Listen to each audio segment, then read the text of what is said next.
అందరికి hi welcome to uncle kitchen zone 2024. నేను మీ అంజద్. ఈరోజు అయితే మనం చికెన్ వేసేసి పాస్తా అయితే చేసుకునేద్దామండి. టేస్ట్ అయితే చాలా అల్టిమేట్గా ఉంటుంది. చూసారు కదా, మన చికెన్ పాస్తా అనేది సూపర్గా ఉంటుంది. టేస్ట్ కూడా అంతే బాగుంటుందండి. చేసుకుని కూడా చాలా ఈజీ. అట్లయితే ఇంకెందుకు ఆలస్యం వచ్చేయండి మన రెసిపీలోకి. ఇప్పుడు ఏం చేద్దామంటే స్టవ్ ఆన్ చేసి స్టవ్ మీద ఒక గిన్నె పెట్టుకుని ఆ గిన్నెలో ఈ చెంచాతో 4 చెంచాల నూనె అయితే వేసుకున్నాను. నూనె మాత్రం సరిపోతుందండి. నేనైతే పాస్తా 300 గ్రాములు తీసుకుంటున్నాను. చికెన్ కూడా 300 గ్రాములు తీసుకుంటున్నాను. ఇప్పుడు ఏం చేద్దామంటే నూనె వేడెక్కిన తర్వాత ఒక పెద్ద సైజు ఎర్రగడ్డను సన్నగా కోసుకొని మనం దీంట్లో వేసుకుని ఫ్రై చేసుకోవాలండి. ఒక 50% మనకు ఫ్రై అయితే చాలు. చూసారు కదా, ఈ విధంగా స్టవ్ అయితే నేను మీడియం ఫ్లేమ్లో పెట్టాను. అలాగే 3 పచ్చిమిరపకాయలు ఘాట్లు పెట్టి పచ్చిమిరపకాయలు కూడా ఒక 2 నిమిషాలు అలా ఫ్రై చేసుకోవాలి. ఈ పచ్చిమిరపకాయలు ఎర్రగడ్డలు బాగా ఒక 60% కుక్ అయిన తర్వాత ఏం చేద్దామంటే ఒక 2 మీడియం సైజు టమాటాలని సన్నగా కోసుకుని ఇందులో వేసుకోవాలండి. ఇది కూడా పచ్చివాసన పోయేంత వరకు ఒక 3 లేదా 5 నిమిషాలు బాగా ఫ్రై చేసుకుందాము. ఈ 3 మనకు బాగా మగ్గిన తర్వాత ఇప్పుడు ఏం చేద్దామంటే అల్లం పేస్టు 1.5 స్పూన్ అల్లం పేస్ట్ని అప్పటికప్పుడే బాగా దంచుకొని ఫ్రెష్ అల్లం పేస్ట్ని వేస్తే అల్లం తెల్లగడ్డ పేస్ట్ సూపర్గా ఉంటుందండి. టేస్ట్ అయితే మనకు ఇంచుమించు బిర్యానీ టేస్ట్ అనేది వస్తుంది మనం చేసే చికెన్ పాస్తా అయితే. ఇది కూడా పచ్చివాసన పోయేంత వరకు ఫ్రై చేసుకుని ఒక 1 టీ స్పూను పట్టాలు లవంగాల పొడిని వేసుకోవాలి.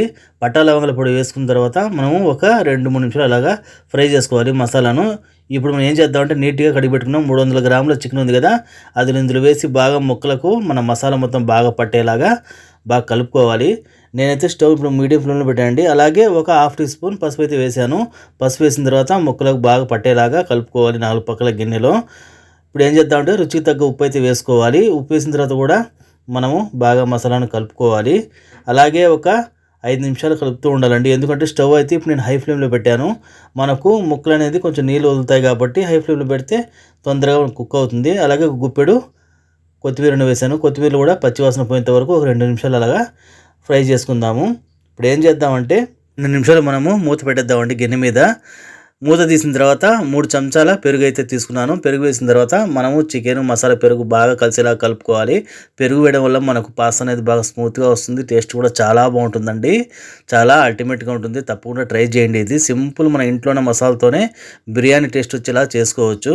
ఇప్పుడు ఏం చేద్దామంటే ఇందులోకి ఒక స్పూన్ కారం అయితే వేసాను. ఎందుకంటే ఇంతకుముందు మనం ఇందులో 3 పచ్చిమిరపకాయలు వేసాం కదా, ఆ కారం ఈ కారం సరిపోతుందండి.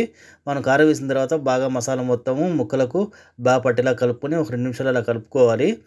ఇప్పుడు మనకు టేస్ట్ అయితే సూపర్గా ఉంటుంది. అయితే నేను ఇప్పుడు మీడియం ఫ్లేమ్లో పెట్టాను. ఎందుకంటే మసాలా ఎక్కువ కాలిపోతుంది కదా హై ఫ్లేమ్లో ఉంటే, అందుకే మీడియం ఫ్లేమ్లో పెట్టాను. ఇప్పుడు మనము ఒక స్పూను ధనియాల పొడి అనేది వేసుకుందాము. ధనియాల పొడి వేసిన తర్వాత కూడా ఒక 2 నిమిషాలు అలాగా మసాలాను ఫ్రై చేసుకుందాము. వాసన అయితే చాలా సూపర్గా వస్తుందండి. మన బిర్యానీ టేస్ట్లా వస్తూ ఉంది. స్మెల్ కూడా చాలా బాగుంటుంది. చూస్తారు కదా, మన మసాలా అయితే రెడీ అయిపోయింది. ఇప్పుడు ఏం చేద్దామంటే ఈ కప్పుతో 4 కప్పుల నీళ్ళు అయితే పోసుకున్నాను. ఈ కప్పుతో 2 కప్పులు పాస్తా అయితే తీసుకున్నానండి. అందుకే 1కి 2 కప్పులు నీళ్ళంట్లుగా వేసిన తర్వాత మసాలాను బాగా 4 పక్కల కలుపుకోవాలి. చూసారు కదా, మన వాటర్ అయితే కరెక్ట్గా వేసాము మనము. ఇప్పుడు ఏం చేద్దామంటే బాగా దీంట్లో పొంగు రావడానికి స్టవ్ హై ఫ్లేమ్లో పెట్టి మూత పెట్టేద్దామండి. మూత తీసిన తర్వాత చూసారు కదా, మన మసాలా ఎట్లా కుతకుతలాడుతుందో. ఇప్పుడు ఏం చేద్దామంటే మనం రెడీగా పెట్టుకున్న పాస్తా ఉంది కదా, పాస్తాని ఇందులో వేసేయడమే. వేసిన తర్వాత ఎక్కువ గట్టిగా కలుపుకుండా మెల్లిగా కలుపుకోవాలండి. చూసారు కదా, ఇప్పుడు 4 పక్కల మెల్లిగా కలుపుకోవాలి. స్టవ్ని ఒక 2 నిమిషాలు హై ఫ్లేమ్లో పెట్టేసి మూత పెట్టేద్దామండి. ఎందుకంటే మనకు పాస్తా అనేది బాగా ఉడకాలి కదా, 2 నిమిషాలు హై ఫ్లేమ్లో పెట్టాలి. మూత పెట్టిన తర్వాత ఒక్క 2 నిమిషాల తర్వాత మూత తీసి చూస్తాము. ఇప్పుడు చూస్తారు కదా, మన మసాలా అనేది బాగా కుతుకుతలాడుతుంది కదా. ఇప్పుడు ఏం చేయాలంటే స్టవ్ను మనము మీడియం ఫ్లేమ్లో పెట్టేయాలండి. మనకి ఎందుకంటే నీళ్ళు దగ్గర పడుతున్నాయి కదా. మెల్లిగా మనం 4 పక్కల గిన్నెలో పాస్తాను కలుపుకోవాలి. గట్టిగా కలపామంటే మనం ముద్దగా అయిపోతుంది. స్మెల్ కూడా చాలా సూపర్గా వస్తుందండి. చూసారు కదా, మన పాస్తా అనేది రెడీ అయిపోయింది. ఇప్పుడు ఏం చేద్దామంటే కొంచెం మసాలా ఉంది కదా నీళ్ళగా, అది బాగా ఆవిరైపోవడానికి 4 పక్కల మసాలాని ఈ విధంగా అడ్జస్ట్ చేసుకోవాలి. పాస్తా అయితే రెడీ అయిపోయింది, చికెన్ పాస్తా. ఇప్పుడు ప్లేట్లో సర్వ్ చేసుకుందాం. చూసారు కదా, చూడడానికి ఎంత కలర్ఫుల్గా ఉంది కదా, టేస్ట్ కూడా అంతే బాగుంటుందండి. చాలా సింపుల్గా చాలా ఈజీగా చేసుకోవచ్చు.